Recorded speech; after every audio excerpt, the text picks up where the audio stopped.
This video is for the reading on the southern colonies, which in your textbook, the printed version is pages 64 to 69.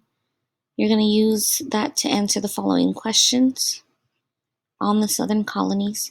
In the online textbook, it's chapter 2, lesson 4, and you would have to go into your Clever page and onto the McGraw-Hill dashboard, and then when you take a look at the table of contents, you would go to chapter 2 and lesson 4.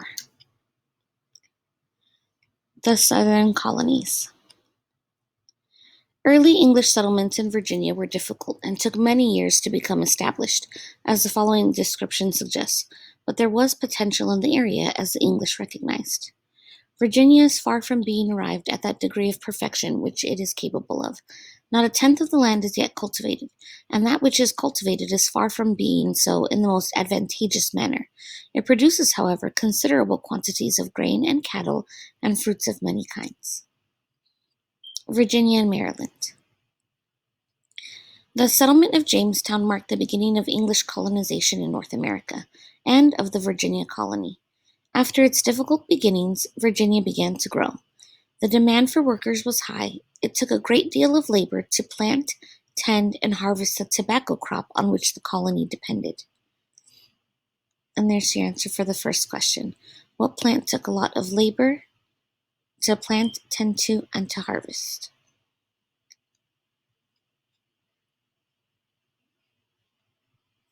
We'll read it again. The demand for workers was high. It took a great deal of labor to plant, tend, and harvest the tobacco crop on which the colony depended. Next question, number 2. Who did white landowners begin to import as property in the 1600s to work on the tobacco fields without pay? To meet this need for labor, white landowners forced enslaved Africans to work in the tobacco fields. The first group of 20 Africans arrived in 1619 aboard a Dutch trading vessel. In the years to follow, many more ships carrying enslaved human beings would arrive in North America. You will learn more about this terrible trade in enslaved Africans in other chapters. The story of Virginia's first African peoples shows that not all people came to work in the colonies of their own free will. England also shipped criminals and prisoners of war to the colonies. They could earn their release by working for a period of time, usually 7 years, unlike slaves who generally did not earn their freedom. Number 3. What are indentured servants? Many people also came to the colonies as indentured servants. To pay for their passage to America, the boat ride over, they agreed to work without pay for a certain length of time. The word indenture means written contract or official agreement. So it was for a limited amount of time, just to pay back their boat ride ticket over. Founding Maryland. Why did Maryland have to pass the Toleration Act of 1649? What did the law say or do? Maryland arose from the dream of Sir George Calvert, Lord Baltimore. Calvert wanted a safe place for his fellow Catholics who faced persecution back in England.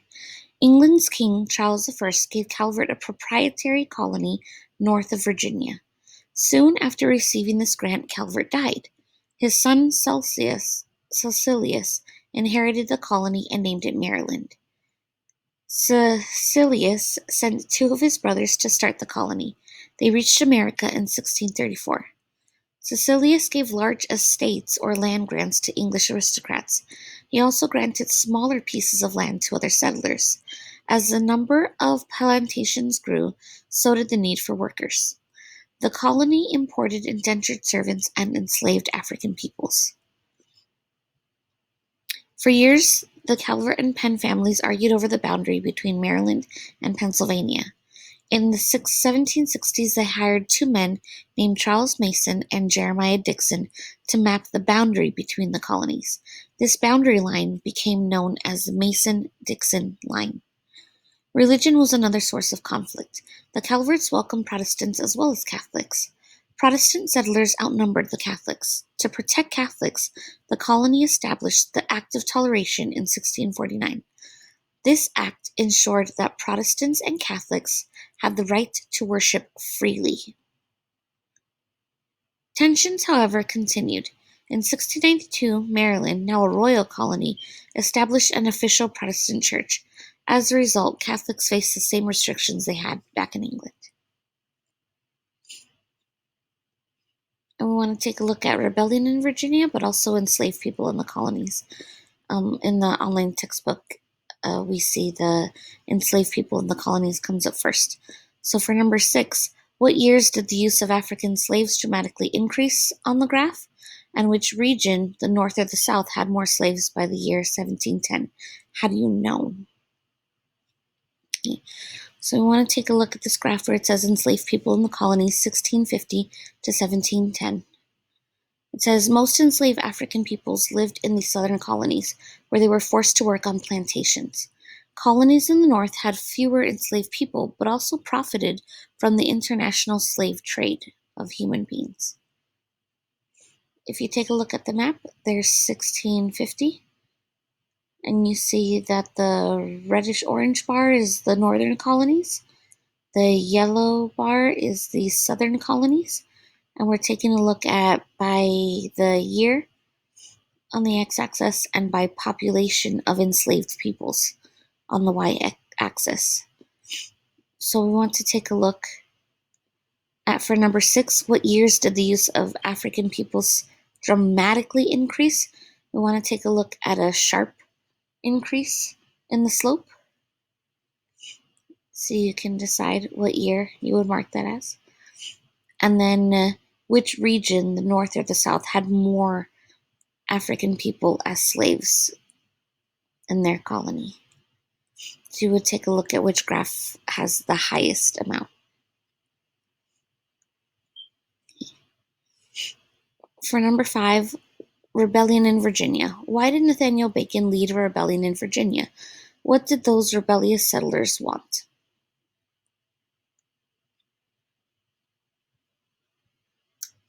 Rebellion in Virginia. Virginia also experienced conflict. As the colony grew, settlers moved west and onto Native American lands. In the 1640s, Virginia Governor William Berkeley made a pledge to Native Americans. In exchange for a large piece of land, he agreed to keep settlers from pushing farther into their Native American territory. Berkeley's goal was to prevent the outbreak of a war with Native American peoples. Nathaniel Bacon was a young planter in Western Virginia. He opposed the colonial government because it was dominated or controlled by Easterners. Many Westerners also resented Berkeley's pledge to stay out of Native American territory. Some settled in the forbidden areas, and then they blamed the government for not clearing the colony of Native Americans who lived there already. In 1676, Bacon led attacks on Native American villages. His army also marched to Jamestown to drive out Berkeley, and they burned the town down to the ground. Bacon seemed on the verge of taking over the colony when he suddenly became ill and died. With his death, the rebellion faded. England recalled Berkeley and sent troops to restore order. Bacon's rebellion showed that the government could not ignore the demands of its people. And it also showed that there were going to be colonists who were going to want more and more and more Native American land, and they wanted the government to support them in fighting Native Americans for that land farther out west.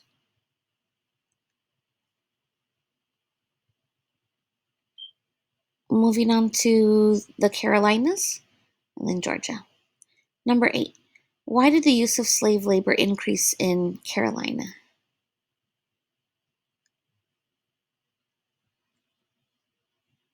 The Carolinas and Georgia. In 1663, King Charles II created a proprietary colony south of Virginia called Carolina, Latin for Charles Land. The king gave the colony to 8 nobles. The proprietors or landowners set up estates and sold or rented land to settlers brought from England. John Locke, an English philosopher, wrote a constitution or a plan that outlined the jobs and powers of the colony's government.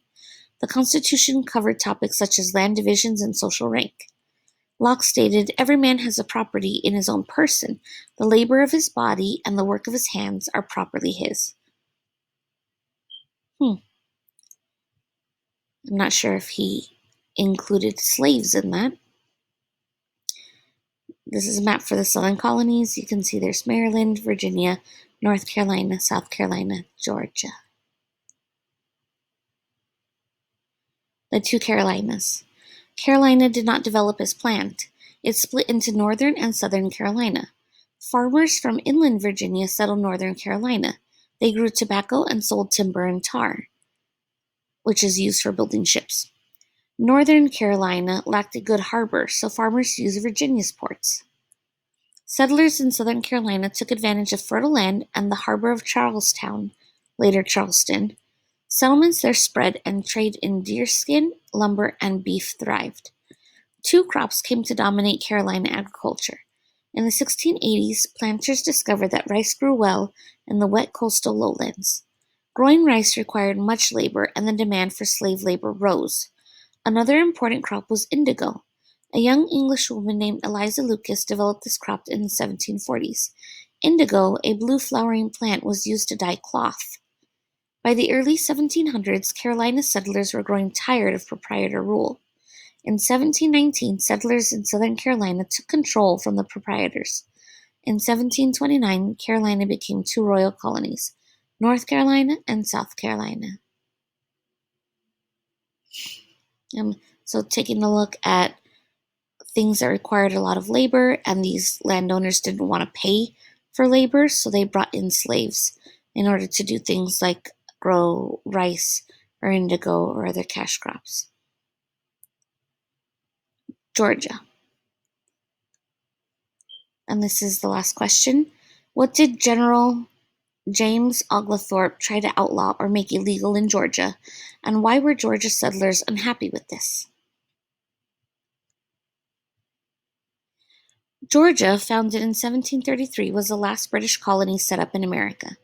James Oglethorpe received a charter from George II for a colony where debtors and poor people can make a fresh start. In Britain, debtors, or people who had debt, could be put in prison if they were unable to pay what they owned. Which, in prison, if you can't work, how are you ever supposed to get a job to pay back the money that you owe? Which doesn't make sense. So they wanted to offer them an opportunity to move to Georgia instead. By such a colony, many families who would otherwise starve will be provided for and made masters of houses and lands. The people in Great Britain to whom these poor families were a burden will be relieved. Numbers of manufacturers will be here employed for supplying them with clothes, working tools, and other necessaries. And by giving refuge to persecuted Protestants, the power of Britain, as a reward for its hospitality, will be increased by the addition of so many religious and industrious subjects. The British also hoped that Georgia would block any Spanish attack on the colonies from Florida. Oglethorpe and his settlers built the forts and town of Savannah to discourage such attacks. Georgia did not develop as Oglethorpe planned. Hundreds of poor people came from Britain, but few debtors settled there. Religious refugees from Central Europe and a small group of Jewish people also arrived. Many settlers complained about Oglethorpe's rules, especially the limits on landholding and the bans prohibiting slave labor and rum. A frustrated Oglethorpe finally agreed to their demands. Disappointed with the colony's slow growth, he gave up and turned Georgia over to the king in 1751. By that time, the British had been in eastern North America for almost 150 years. They had lined the Atlantic coast with 13 colonies. So he tried to ban slavery and rum, which is a very popular alcohol, and that did not sit well with a lot of people. And that's it for the questions on the southern colonies.